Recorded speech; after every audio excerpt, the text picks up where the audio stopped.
नमस्कार दोस्तों, मैं राजेश दुधानी एडवोकेट आज आपके साथ डिस्कस करने जा रहा हूँ पोक्सो एक्ट 2012 और अमेंडेड 2019 के बारे में। दोस्तों, पोक्सो एक्ट की जरूरत क्यों पड़ी? क्योंकि हमारे देश में बच्चों से रिलेटेड अपराध ज्यादा मात्रा में बढ़ने लगे थे और उन अपराधों को देखते हुए सरकार ने 2019 में बहुत ही कड़े प्रावधान इस एक्ट के तहत किए हैं। दोस्तों, इस एक्ट के तहत किसी भी बच्चे के साथ, चाहे मेल हो या फीमेल, अगर किसी भी तरह की यौन अपराध की घटना होती है तो सरकार ने इन अपराधों को गंभीरता से लेते हुए इसमें 7 साल से लेके और इवन डेथ पेनल्टी तक का प्रावधान किया गया है। दोस्तों, इसको 3 तरह से कैटेगराइज किया गया है। एक पेनिट्रेटिव ऑफेंस, दूसरा फिजिकल असॉल्ट और तीसरा सेक्सुअली हैरेसमेंट। दोस्तों, पेनिट्रेटिव में अगर कोई शारीरिक संबंध है बना रहा है तो वो उसको गंभीर अपराध की श्रेणी माना गया है।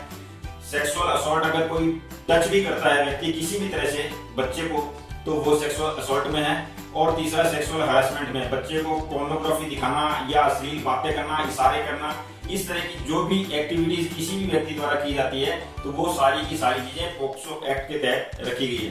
दोस्तों, पोक्सो एक्ट के तहत में किसी भी बच्चे के साथ में अगर अपराध होता है तो उस बच्चे को पुलिस स्टेशन जाने की जरूरत नहीं है, वो अपने घर पर ही बुला के आईओ को अपनी शिकायत दर्ज करा सकता है। दोस्तों, इसमें एक चीज और है, ज्यादा केसेस में एसआई रैंक के ही अधिकारी को ये इन्वेस्टिगेशन सौंपी जाती है और लेडीज के केस में स्पेसिफिकली लेडीज आईओ ही होती है।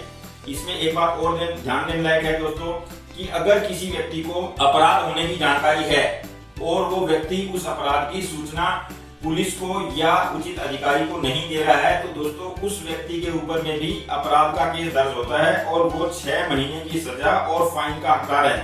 तो इस तरह से जिस भी किसी व्यक्ति को इस बात का जैसे ही पता चलता है उसे तुरंत उसकी ये जिम्मेदारी बनती है कि वो उस चीज की शिकायत दर्ज कराए। दोस्तों, एक इसमें संस्था भी बनाई गई है एनसीपीसीआर, जो इस तरह से जो बच्चे अपराध विक्टिम होते हैं उन बच्चों की देखभाल, उनका संरक्षण तथा उनका भविष्य किस तरह से सुरक्षित किया जाए उसकी वो पूरी निगरानी करती है तथा उसके अंतर्गत वो सारी के सारे बच्चों की देखभाल और उनकी सुरक्षा का जिम्मा उस एनसीपीसीआर जो संस्था है उसके पास में होता है। दोस्तों, ये इसका गठन 2005 में किया गया था, तब से ये संस्था काफी एक्टिव होकर काम कर रही है। जो इस तरह के अपराध के विक्टिम है उन बच्चों की देखभाल और उनका सुरक्षा, उनका भविष्य किस तरह से सुरक्षित की जाए, इस बात की जिम्मेवारी इनके पास में होती है। पोक्सो एक्ट के केसेस में दोस्तों सबसे बड़ी बात यह है कि विक्टिम को किसी चीज को प्रूफ नहीं करना होता, उसकी तो सिर्फ शिकायत ही काफी है।